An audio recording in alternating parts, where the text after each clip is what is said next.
Welcome to Chapter 2, the Spreadsheet of Extraction. This forensic accounting of the Berlin Conference is based on The Silent Creditor by Sam Prajnananda.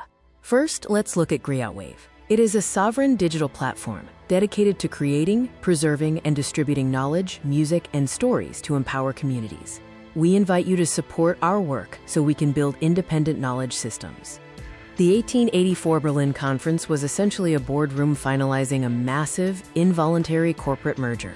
There were no maps of nations or peoples, only charts of navigable rivers and geological surveys. Africa was transformed into resource subsidiaries.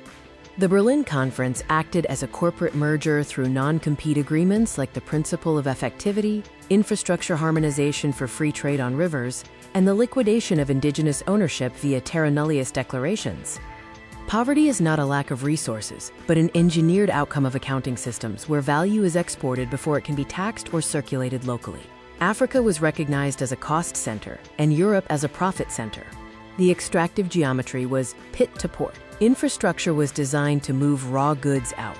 Rail lines were strictly linear, connecting mines or plantations to the coast, collapsing internal trade by design with no lateral connections. The internal economy was zero-sum.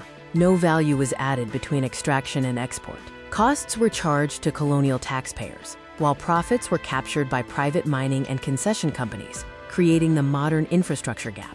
The concessionary model involved monarchs using private companies, such as the British South Africa Company. They used 99-year leases with almost no royalties. State-provided police, labor was taxed, and this zero cost of land and security resulted in astronomical margins. Profit was recorded in the metropole, treating Africa as a cost center. Colonial administrations were perpetually broke, despite massive extraction. Colonies were even saddled with loans for the privilege of being colonized. The monopoly of intermediaries eliminated steps of value addition for Africans, such as processing and retail. The marketing board system forced sales at sub-market prices, with markup surplus kept by colonial administrations for governance. Marketing boards were effectively a 100% hidden tax on productivity. This system ensured African producers could never accumulate capital and blocked the start of local processing factories. The unpayable debt myth meant that independence came with a price tag.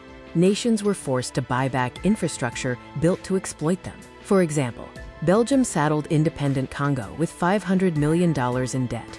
Post-independence governments were with massive debt loads. They were forced to continue extractive relationships for debt service. This is like a thief stealing your car and then charging you for the gas. A case study is the Katanga Copper Belt.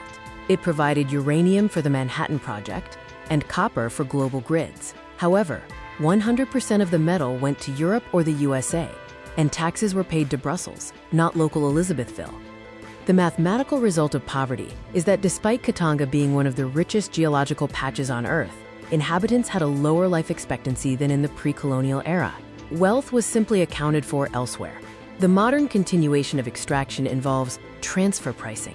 Multinationals sell ore to tax haven subsidiaries at low prices, ensuring no profit is recorded in the African nation. This is part of the Digital Age Berlin Conference.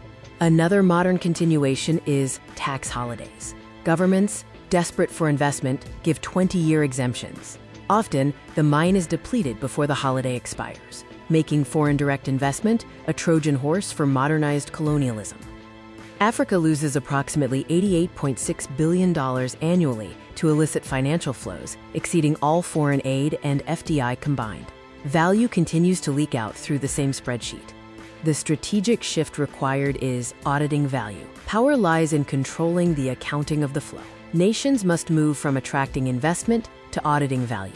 Resources should be valued by their replacement cost to the north. Key strategic action steps include establishing a continental audit bureau to track transfer pricing. Secondly, use local currency settlement to force buyers to hold African capital.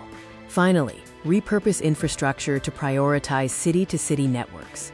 Like this video to help others find this content.